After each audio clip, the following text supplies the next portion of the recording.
Tricks into play and drain them all the way out. Sean has obviously done that 6 times today. We'll see if he can do it a 7th. There's a lot of complexities going on and a lot of interactions if you see the Allure deck actually go off.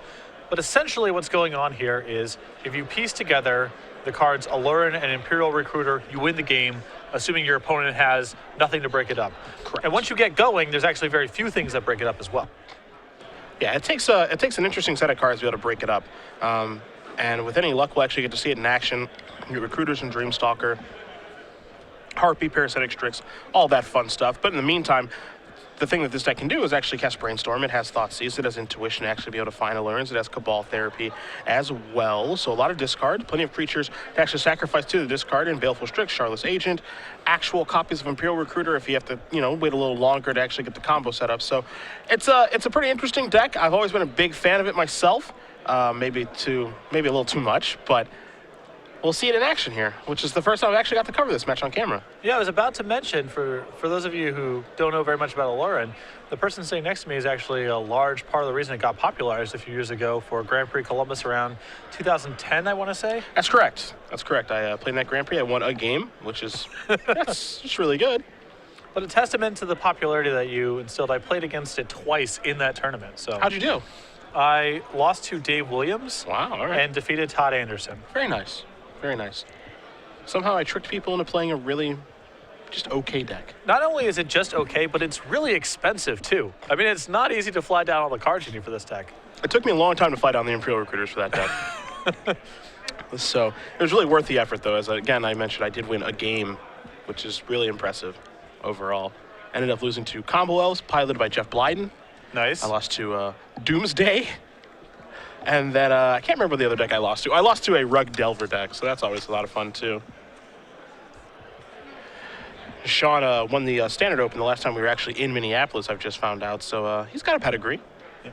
Oh, he's also enjoying playing Allure. Going to cast a Cabal Therapy. We'll see what he's going to name with this. You see a pretty nice hand here. There's a Dark Confidant, a Sensei's Divining Top, and Umezawa's Jite. A couple of lands, Wasteland among them. The big question here is, does Schank actually know what he's up against, which is an unfamiliar combo deck? Because right now this looks like, a Bug Delver-esque deck. Well, if you're on Sean's side of the table here, or rather on Martin's side, if you're really intimately familiar with Legacy, Bayou Island and Cabal Therapy usually means Allure. Yeah. But you need to have a pretty thorough understanding of the format to be able to draw that conclusion. Wasteland's going to take care of the Bayou. Not much of a surprise there. Deathrite Shaman going to eat a land most likely, and will probably allow Schank to deploy a Dark Confidant here. Assuming that's what he wants to do, and that's what he will do. Pass the turn back. Now, Umezawa's Jite can be a little bit problematic for Allure. If it does hit play with multiple counters on it, you can beat 2. It's actually a little more difficult to beat 4. Yeah, because at a certain point you run out of Imperial Recruiters to go get. Now, Baleful Strix obviously will make things very, very difficult on Umezawa's Jite actually connecting, so. But Degai Ale is flush with a lot of creature removal. 4 Plows, a Vindicate, 2 Oblivion Rings, 3 Liliana of the Veil, a Gatekeeper of Malakir for good measure. Hard to keep a creature in play. Every time I do see a Gatekeeper, I'm always kind of thrown off by that. This is a Baleful Strix. A while to draw a card. Pass the turn back. Now, there are some versions of Allure that do play a more accelerated mana base. It opens up to a Wasteland quite a bit, between fetch lands and stuff of that nature. So it's a little interesting. It appears that Martin has missed his Dark Confidant trigger, although I think you're a little late. Yeah, I think we're a little late. Once the card's in your hand and you've been shuffling around a little bit. I'm already torn. I'm sorry. I am. Wow. I'm sorry. Actually, you know what? Sorry, not sorry. Was not expecting it to go there. Sorry, not sorry. Isolated Chapel here. There is a beautiful Sensei's Divining Top. That can't be the first time I brought Natalie and Bruglia to the booth. I don't know. It's hard to keep track. There's only one song. It's not like I'm bringing up some, her second single that no one's ever heard. There's Umezawa's Jite. So, threatening. Wow, going to draw a card here. Looks like a copy of Deathrite Shaman. Got a Brainstorm over there as well. He's looking for Allure and Imperial Recruiter. Those are the 2 tools that get the job done. Going to play a copy of Savannah. Going to play a Brainstorm. Excuse me, going to play Charlotte's Agent. So he's going to go Cascading. He will play a Brainstorm. This is the nice addition of Baleful Strix and Charlotte's Agent to this deck. actually gives the deck a measure of stability. Before you were essentially all in on just establishing the combo. Now you can build up your board a little bit, get some good blockers in play, and then go off at your leisure. Yeah, that's the part I actually kind of like about the deck. Those cards did not exist when I played the deck a couple of years ago. You know, one of the things that you had to do in that deck was actually play Force of Will to protect yourself and try to force through the combo. But now that you have, you know, you obviously had Cabal Therapy then, but you now have, you know, a card like Ataxian Probe and some other options, Shardless Agent, Baleful Strix. Some real cards here that are actually quite good. So Brainstorm's going to resolve now. You don't have to play the Havenwood Battlegrounds of the world anymore, since you aren't just all in on trying to kill as fast as possible. Yeah, there was a versions that played City of Traders and Havenwood Battlegrounds. Gave those a try. Actually played a couple Havenwood Battlegrounds at that Grand Prix. It's pretty sweet, but with how people have actually developed Legacy over the past couple of years, you know, Legacy was an undeveloped format back at that Grand Prix. But now everyone is really, you know, we have Legacy every week, obviously. So, you know, there's a lot of wastelands around and things of that nature. And people will eventually figure it out. Given enough time, that's for sure. Jite suiting up. In comes Deathrite. Yeah, easy block there. Death Touch going to take care of that. 2 counters on the Jite. Schank out. You take a look at his hand. He's got the top out there, obviously. And Jite with 2 counters and Dark Confidant, but he has all lands in his hand. So if Weihe is able to find himself a little allure in action, he could actually have a lot of fun. I don't know if it is he has a Catacomb or a Rainforest or some such. So yeah, he can definitely find it, yeah. And he has it in his hand, and I think it's actually safe to just cast the spell. Now, the question, does he know that he's against a black-white deck as opposed to maybe a black-white-blue deck or something like that that could have Force of Will? That's, I think, the big question. But, again, here I think is a situation where he can safely deploy Allurin and just kind of do his thing. Yeah, I would be surprised. Once you see Isolated Chapel, that's usually a giveaway that this is just a black-white deck. Yeah.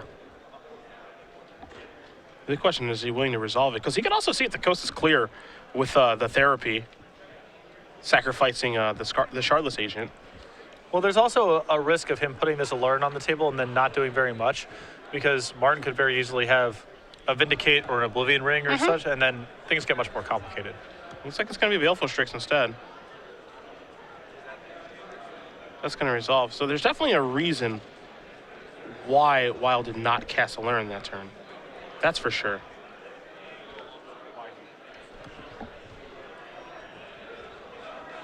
Now there's a Deathrite Shaman, so he's just putting some creatures out here to clutter up the board. Yeah, this is great for him. I mean, again, it's going to prevent Martin from really gaining much traction in the game. It's going to be a top spin here. I guess it just kind of begs the question, right? Like, you know, why he could have just played Allurin and then just cast the Baleful Strix and the Deathrite Shaman for free. I'm not saying that's the best play. It's just a play that was available to him. Well, again, Allurin is symmetrical, so you don't know exactly what you're enabling out of Martin's hand. That's true. Potentially. And also, I don't know if he necessarily wants to get it exposed to a removal spell. Gonna spin the top here. Swords of Plowshares, among other things. There's a, ooh, that's a scary card to him. Martin finally finding a little bit of action here. It's kind of funny. He actually has access to all 3 of those cards realistically, because Bob will draw 1, Draw Step will draw the other, and then he could draw a card with top at his leisure. So if he wants access to all 3 of those cards, he can have it.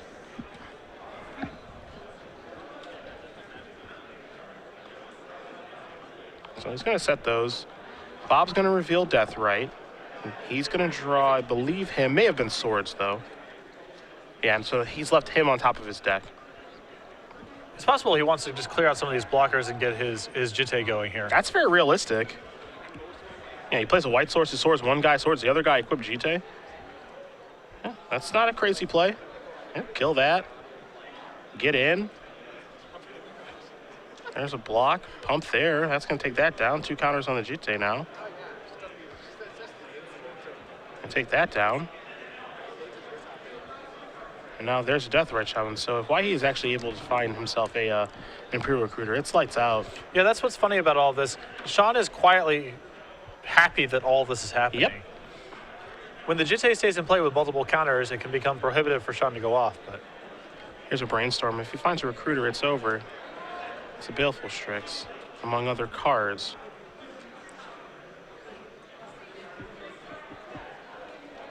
So going to get to put a couple cards back here. You see the Eternal Witness in his hand. Sacrifice the Misty Rainforest to make it a perfect Brainstorm, then he could deploy Allure if he'd like to. I still think that he probably wants to just be casting his Baleful Strixus and Eternal Witness type cards, build up the board a little bit. And Witness, if he has, I think he just needs to deploy right now, because if that Deathbright Shaman gets active, it's much harder to use. I guess my question here is, what's the worst thing that can happen if he plays Allure? That's the problem. Like, if I'm in his seat, I'm playing against a black-white deck. It's pretty much established now that I'm playing against black-white because of the Isolated Chapel. This looks like a dead guy L deck to me. If I play Allure, I can play these cards for free, and then he doesn't have a choice. He has to kill Allure to even be able to play with me. And I get to play my spells for free, and there's not like any creature that I'd be scared of that he can play. And he's already got a GT, so Stoneforge Mystic actually doesn't even matter at this point. So he is going to deploy Allure. And it's going to be a spin at the top in response. I'm going to kind of go from there. See Liliana, him, and a Scrubland. Fair enough. And now Sean doesn't have to worry about anything. The shields are completely dead. Yeah. I mean, you get to cast a Baleful Strix. He sacrificed the fetch land, so he reset the top of his deck after resolving Brainstorm. He gets to cast a Strix, cantrip once, play a Witness for free, get back a Strix, hit again, and see if he can actually work himself into an Imperial Recruiter, potentially a Dreamstalker, bounce something. You never know what he's going to find. But he does have a lot of powerful draws from this spot. And I mean, the other thing too is just it's rather unlikely that Allure's actually going to get knocked off the table.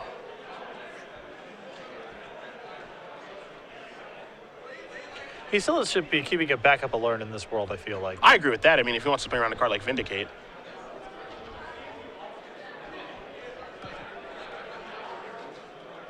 Witness could pick up a Strix here, and he could play that. I think he's considering that option because the big deal here is that he could Witness back a Strix, or he could Witness back a Brainstorm and have to wait the next turn to cast it.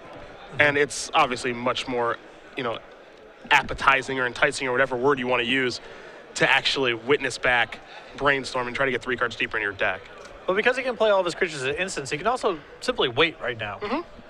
If Martin does nothing, then Sean can just untap and go from there. And this is a really nice top couple of cards here. You see a Thoughtseize, a Hymn. He drew a Liliana for the turn. He's only got 3 cards in his hand as Weihe. So the Hymn is actually a little problematic, as is the Thoughtseize realistically, because the Thoughtseize is almost certainly going to take Eternal Witness, so he might be forced now to actually cast Witness into Baleful Strix because he can't afford to get Brainstorm back because he can't cast it. Right. And don't forget with Allure, you can play the cards as instants. Creatures that cost 3 mana or less can be played at instant speed for free by either player.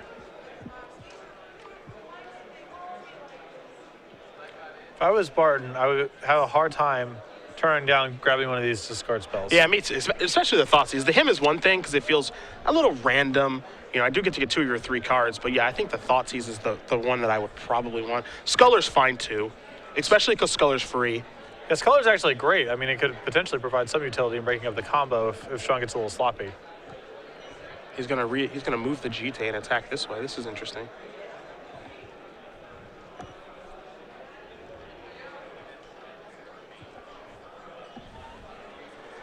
I wonder if we block here.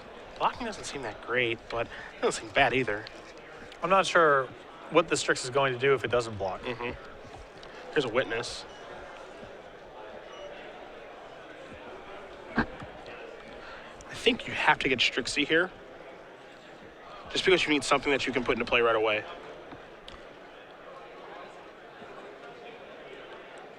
Because if he gets a Brainstorm, I think he has to imagine, I haven't been targeted by a discard spell yet? That's rather unlikely. Yeah, opponent with a bunch of cards in hand. Yeah, Charlotte's Agent's not bad. He can cast that, now he gets the Cascade. There's a Cabal Therapy. Gets him by a couple of cards. See if this is going to resolve. And if so, what's he going to name? Sean looking at a couple copies of Swords of Plowshares right now. You're not even clear what he would be that concerned about.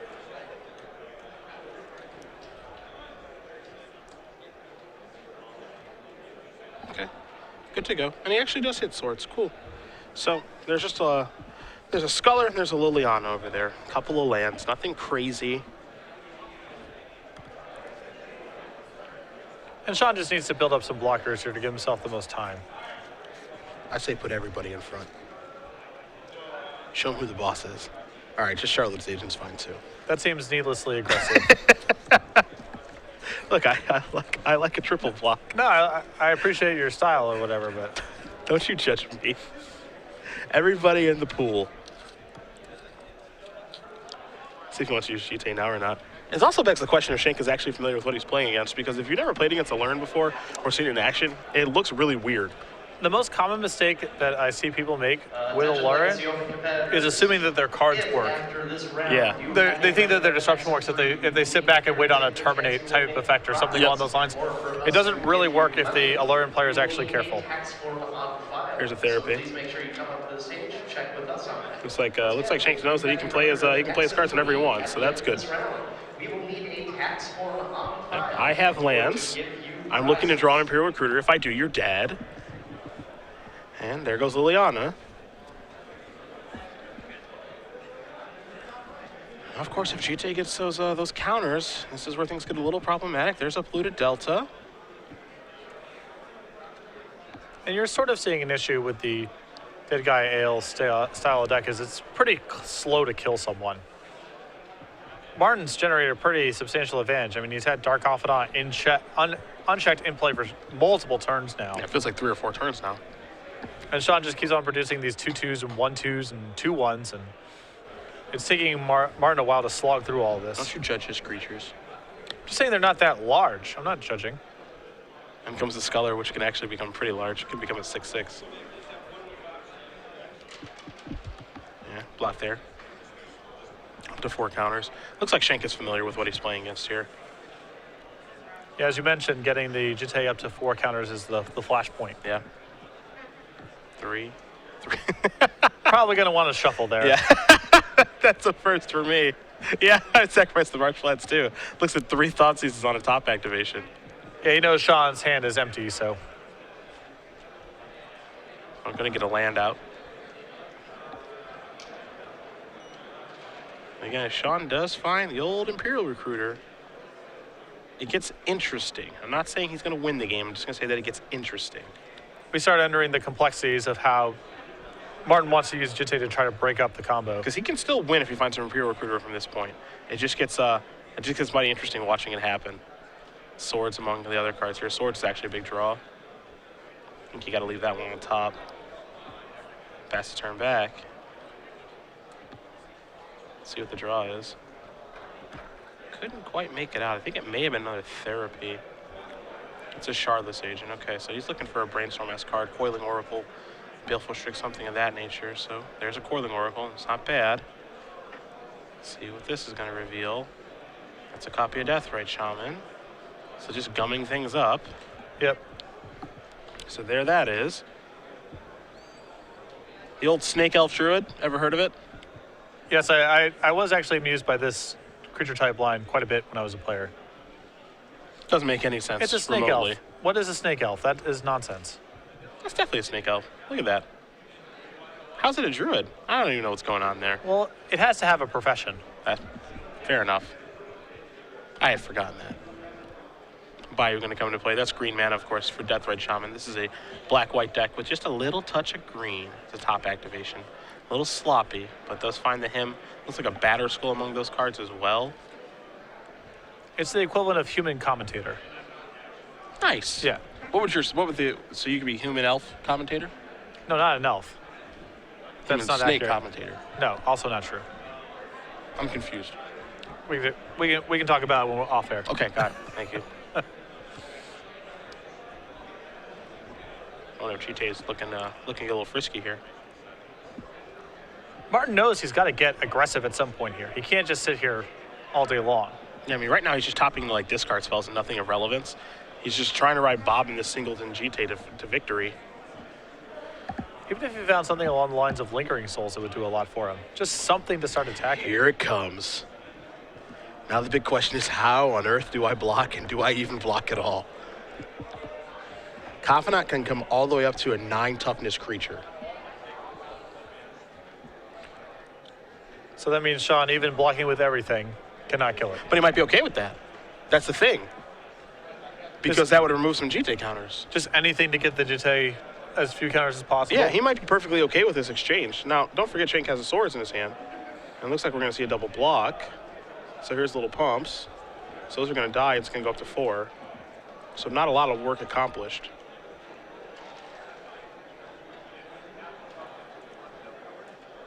Sean really in search of a recruiter right now. He could still go off. Pass it back. Starting to run out of time a little bit, though. That's... What are you? You're definitely a spell. I'm almost sure you're a spell. Maybe not. Just pass it back. Spin the top. Batter Skull, him, X. I think X is a fetch land for Dark Confidant. So it looks like 0 damage coming from a Bloodstained Mire. Batter Skull goes to the grip. Don't want to take 5 for no reason. That's for sure. Spin top again. Him, Lily, Mire. And once you get to this spot with top plus Dark Confidant, you look at so many cards, take no damage or very, very little damage. Fetch lands too. Really, really nice.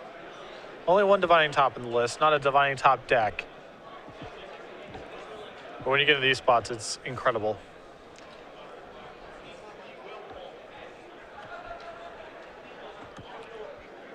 Oh, there's a him. So are we going to see him move? I thought that was a spell that was drawn. Yeah, it is. It's a Parasitic Strix. Nice. We'll bring that up because that's better in play than in the graveyard. So the reason for this card in the deck is, alongside Cavern Harpy, it is essentially infinite damage once you have Allurin in play. That's what the deck builds towards. Check that. Infinite life loss. Sure. Warship. Come on. Yeah, doesn't even matter. Come on. Fortune Thief? I don't think so. Not to mention, you get to go to infinite life. Booyah. Deathrite Shaman looks like it's going active here. There's a GT activation here in response to the Parasitic Strix on the stack.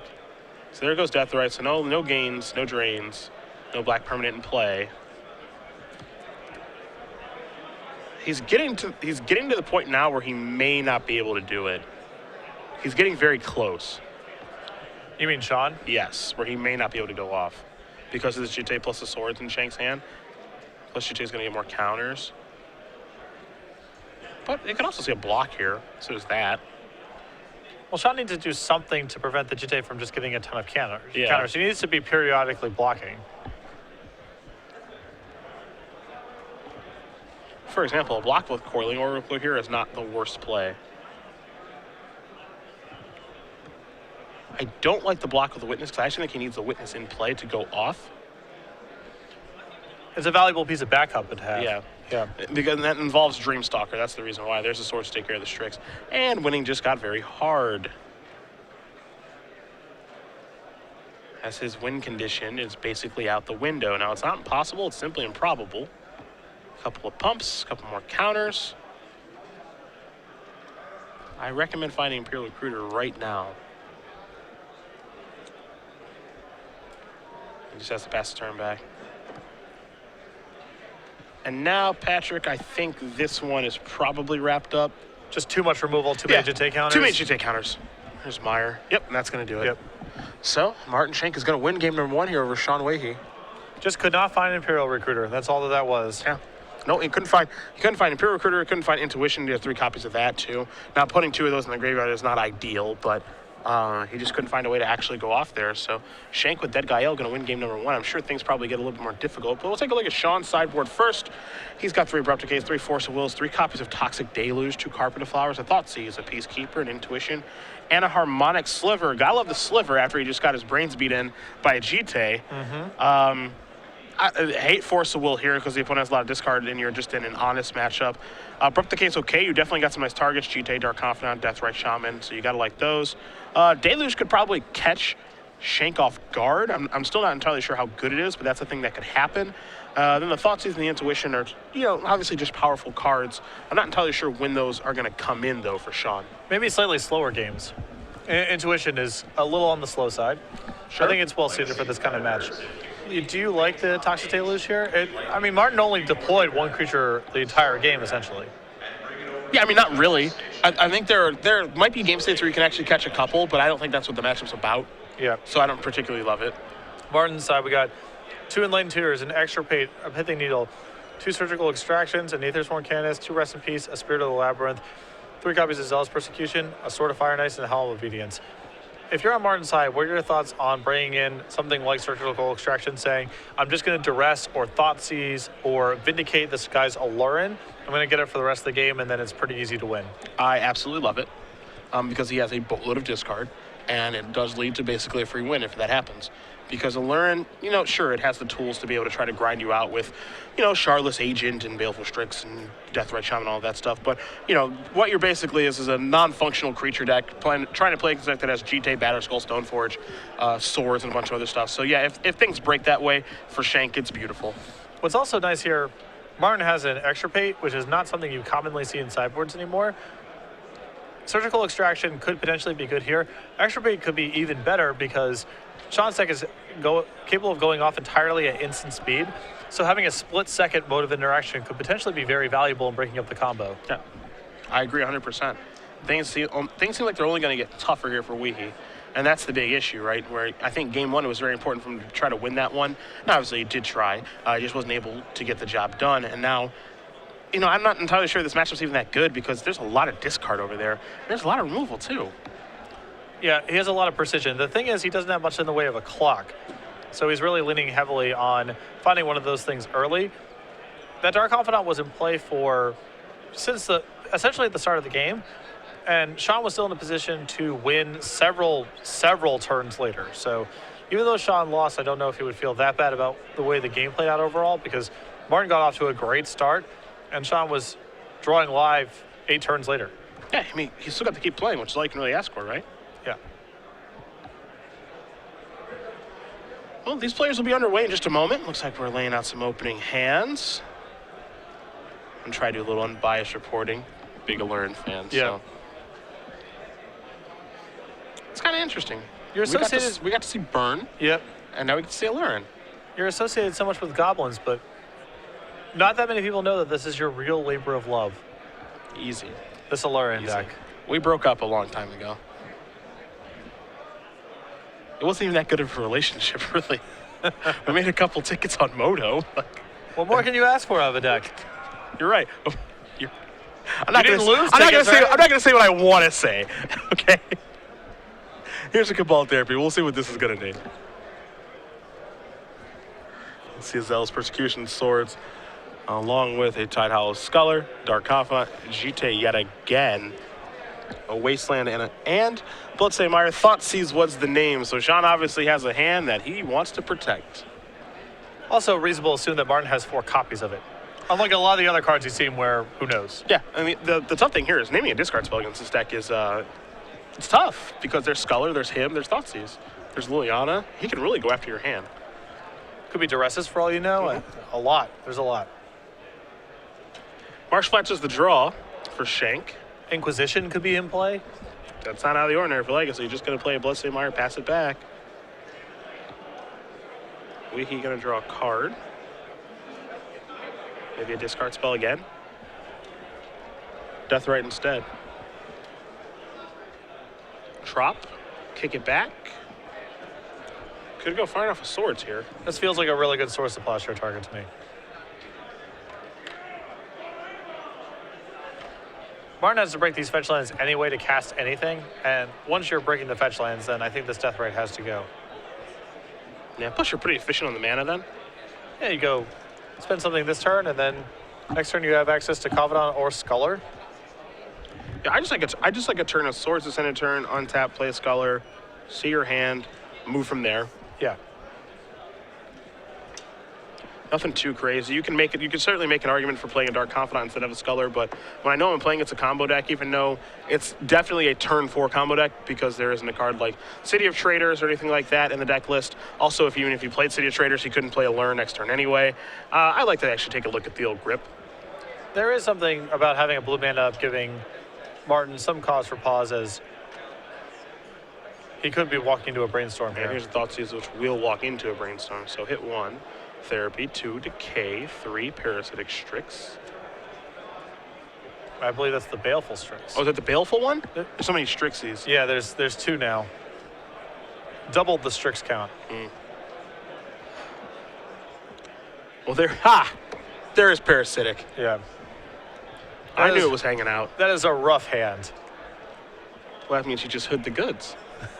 Well, I hope. Yep. Those 2 cards on top better be real nice. If I cast this Thoughtseize, I will want my money back. And do I have to take a card? Take a Yeah. Cabal Therapy. What if there's a discard spell? Oh, there's a Wasteland. Jeez. Thoughtseize. Pay 2 life. You may or may not take a card. If you don't take a card, you take 4. Can we do that?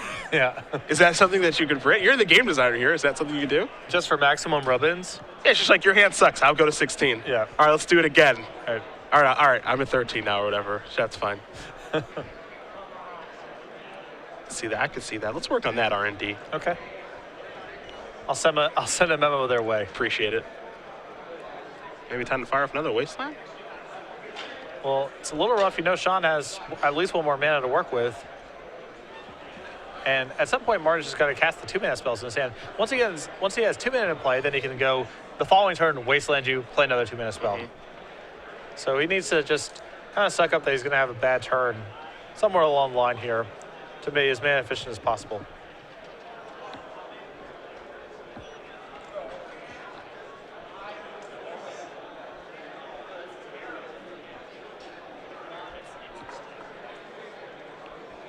And there's Dark Confidant. Still not casting that Sculler just yet. Schank not a believer that Sean has anything relevant in his hand. Well, the more pressing issue might be he just needs to find more of a clock or disruption. Sure. And for 1 comes the Strixie. You know what Baleful Strix and Parasitic Strix do? They work together. They are a great combo. There is Abrupt Decay. Got a land as well? See a Verdana Misty. It's not quite Sneak Attack Bristlebrand, but it's pretty good. Your mileage may vary. Cabal Therapy flashback here on Baleful Strix. What will you name? It's not bad to get rid of the Sculler. It's a card you know. Yeah. He's not really protecting anything, but it is the card you know. He also knows the Jite too, which is a huge problem. He actually knows most of the grip, the Jite and the Zealous, and there's the Wasteland over there. He does take the Sculler. Yeah, Martin has no creatures, and the Sculler is the one thing where if Sean puts Alluring into play, it can be potentially annoying. There's a Wasteland, take care of that. So no Allure in this turn. See if Sean wants to fetch or not. And he doesn't, so he's just going to take a draw. Not quite sure what he found. But it might be time to go fetching, and it is. Got a Baleful Strix. You sure it's not Parasitic? He has that too. He actually has the combo. They're always there. They run in pairs, even though Yeah. there's 1 Parasitic and 4 Balefuls. So my analogy doesn't work. See, I'm looking through here. What land do I want to go get? Basic Island. So he needs to have running green sources to be able to cast Allure next turn. Or in 2 turns, excuse me. Well, he doesn't even have the Imperial Recruiter at this point. He might be pretty far away from trying to plan that That's out. what Baleful Strix is for. I don't think he drew it. Here's a Bayou. Yeah, nothing doing here for Schank. No creatures. Gonna play Misty, pass it back. He's got Zealous Persecution. That's really it. I think that was Imperial Recruiter. For once. Yes. Still, without a learn, he still may want to go beating down. Well, I think maybe somebody's gonna search up the old Taiga. Trust me, I've been down this road. It is a sheer delight. The Taiga in the Underground Sea deck? Don't judge us. I like it. Get it? Play an Imperial Recruiter. Does that resolve? Yes. Search for an Imperial Recruiter. Maybe we'll search for a Charlotte Station. Oh, the value. Oh, I would have loved that in 2010. So much free stuff. My goodness. It's a windfall of free things. That's free too. They're just giving it away. This is broken. Wow, the new card. I like the new cards in this deck. I had to play 4 Coiling Oracles back in the day. Ugh. They definitely have gotten a lot better. A touch. Schank just draws another land, passes the turn back. Weihe knows that, hey, I know that you have Zealous Persecution, and I'm pretty sure you have nothing else. When are you going to fire that off? Not yet, obviously. Shardless, it's time to cascade.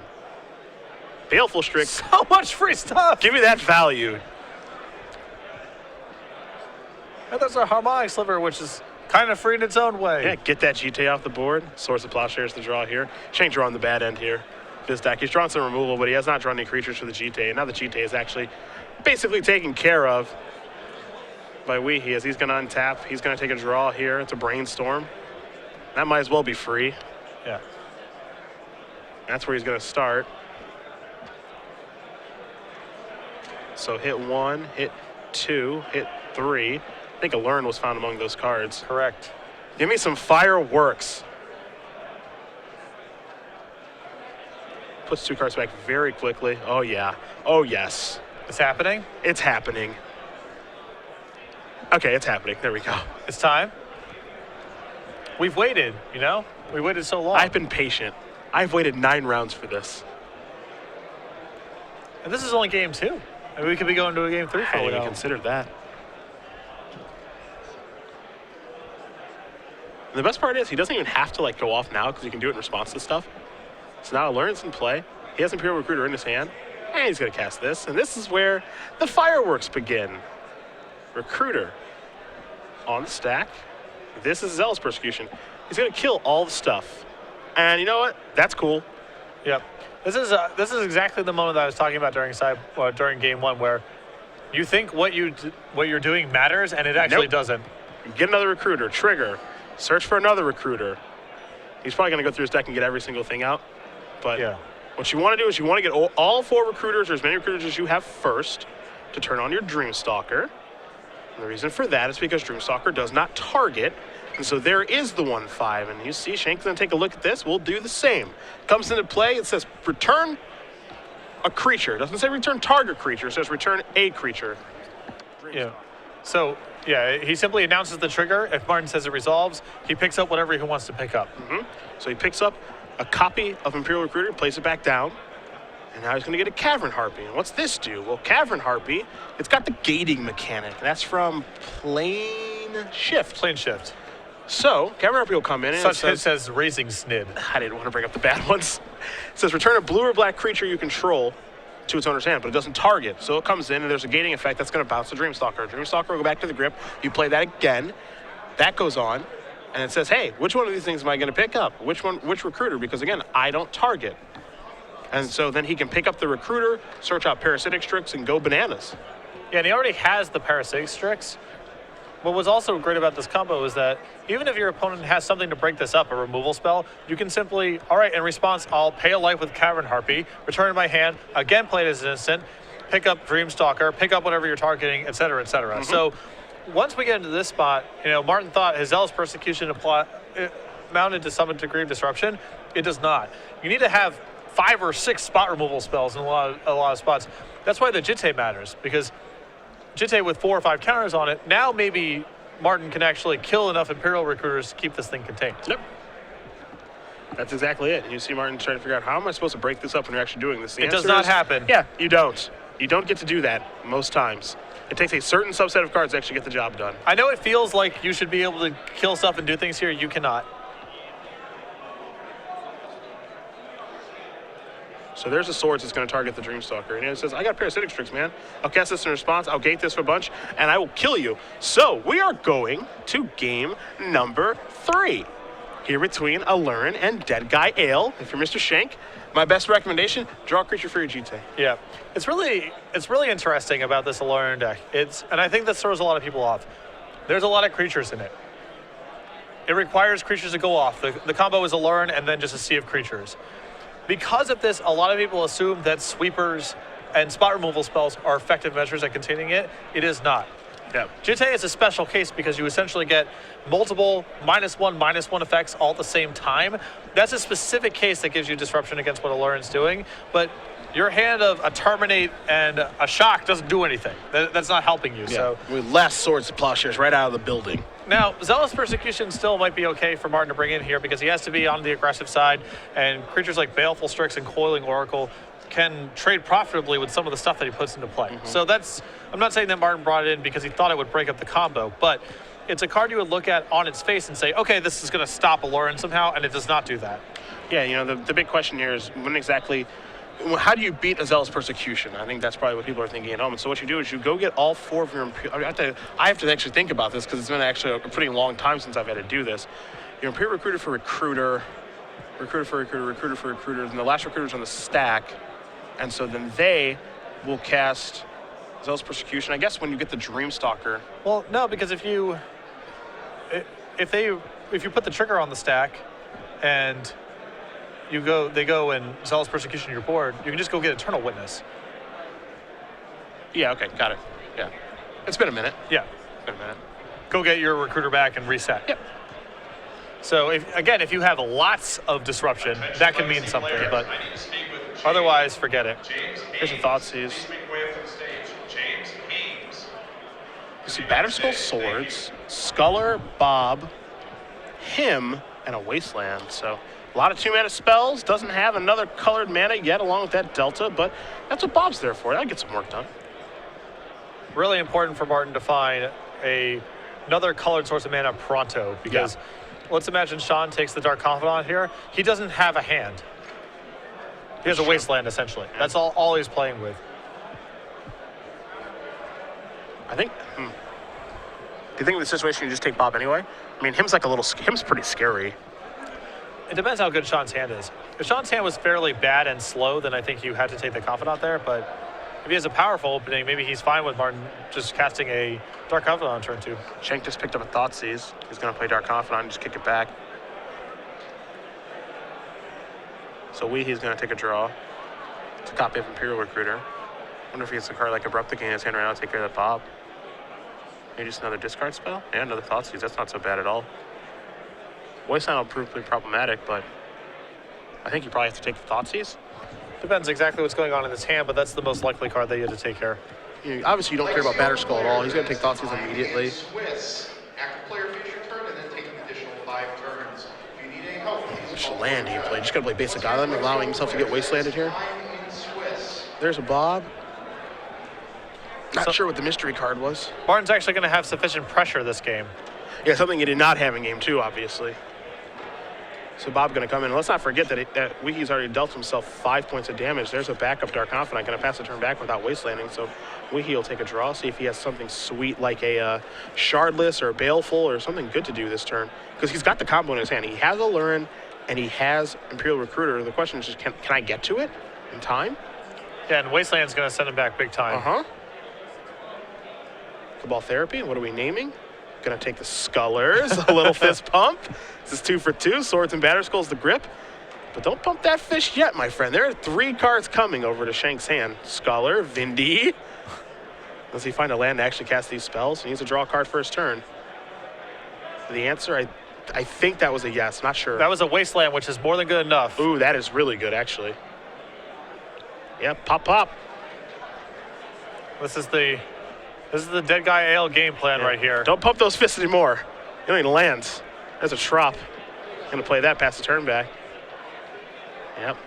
Ooh, Zealous is huge there. Speeds up the clock a little bit. Uh-huh. Means that Sean can't block with something like Baleful Strix. Picks up a Thoughtseize too. Now keep in mind, Shank's life total is a little bit low here.